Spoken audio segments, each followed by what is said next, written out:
Now I've been away for the week, and while I was away I decided to make yet another video, even if it is only a short one. This here is one of, if not the best value gaming laptops on the used market right now, the HP Pavilion 15 N27 SA, which can be picked up online for under £100 or dollars if you don't mind getting one with a broken screen, which is what I did because it takes about 2 minutes and £20 to get them fixed, but more on that later. Regardless of this, if you keep your eyes out, you can pick up these base units actually brand new if they're in a clearance for under £200 or dollars, and this model in particular is of course one of the more powerful ones, and also one of the ones that's more commonly available. It has an AMD A10 4655M CPU, 8GB of DDR3 RAM, and an AMD Radeon HD 7620G graphics chip, which works in Crossfire with a HD 8670M chip, and apparently according to 3DMark forms the R5 430. I'm not quite sure where that comes from, that's just what 3DMark says, but I'm not going to argue with it. As well as this has a 1TB hard drive and a surprisingly vibrant 1366x768 screen, which of course was fitted by me. And anyways, to prove how good it is, I'm currently out in the middle of nowhere and have been for over a week with no internet connection or mobile phone signal, so this is a fully hands-on experience. And this laptop has been mine for a while. It's surprisingly lightweight and feels very premium for the amount I paid for it, which costs me more in repairs for the screen.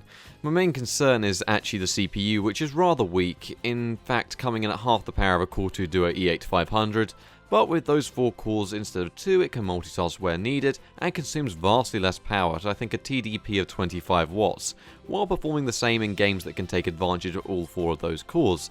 It might feel and look premium, but how does such a cheap device hold up in some games? Being fully DirectX 11 capable, we have GTA 5 running in 720p and is very reminiscent to the Xbox 360 variant of the game in terms of performance, hovering around the 31 FPS mark, which is definitely up there in terms of playability, especially for a portable device. It didn't suffer too much from the lack of CPU power, as GTA is very well optimized, and is definitely not bad considering we're playing this on a device smaller than a console and you can actually get away with a decent experience. Fallout 4 is definitely up there with the more demanding games I've tested on both the CPU and GPU, and could prove to be an issue with the rather unpolished drivers that do exist for this laptop. Regardless of this, we achieved a nice and solid 34 FPS, which in no way was problematic. Sure, the resolution and the settings were a tad low, but then again we're also playing on a smaller screen, so it wasn't that bad. The 1% and 0.1% lows were mainly down to the CPU struggling when the game needed to load a lot of things to go on, but once this was over we went straight back up to our average, and I can vouch this was a playable experience, thanks to those 4 cores and the way this game can make use of them.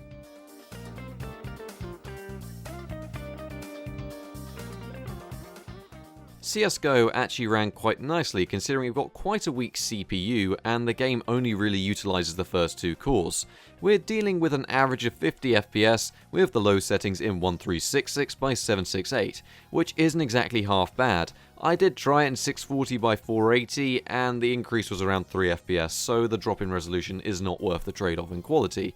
However, mixing with some config files might yield you a small increase, but I'll leave you guys to figure that out. We had 1% loads of 14 FPS and 0.1% loads of 2 FPS when everything was loading in at the beginning. However, once you were actually into the game, you did see that 50 FPS average a lot of the time. Next up, moving on to some indie titles, we have RimWorld, which is way more than playable as expected.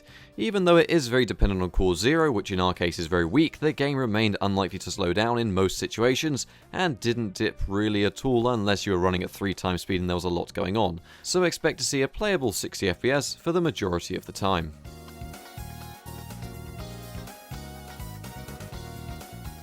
Banished is one of my favourite indie games and also one of the most played games on this laptop.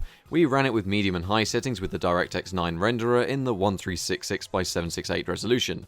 For a solid 85 FPS average, 1% lows down to 59 FPS and 0.1% lows down to 49 FPS. Far from troublesome, I'm sure you'll agree. This game has hours of fun packed into it and is a little over 100 megabytes, so I definitely recommend you guys check it out when it goes on sale if you can. And finally, to round off, we have Civ 5, which ran fine with a 57 FPS average, but once again, as you guys know, this game is heavily CPU dependent and will likely struggle in the end game. but for a couple of small games on the go, I could definitely use this as my sub £100 Civ machine. Just so you guys can see how it handles in some synthetic tests as well, we have 3D Mark Firestrike, which struggled to say the least, but at least proves a point. For under £100, the graphics chip on this laptop is higher than even Kaby Lake's integrated graphics, which are pretty good in terms of gaming performance, so definitely not bad with a score like that. However, it is worth noting that the CPU does score a rather high synthetic score compared to what I think it deserves, as really the CPU is your limit compared to the GPU when it comes to actual gaming performance.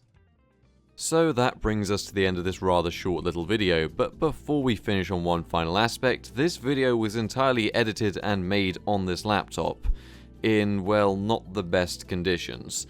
Sure, it was a tad slow when moving clips around and real-time playback was non-existent, but I got it done, and those 4 cores really do help out with multitasking on this laptop.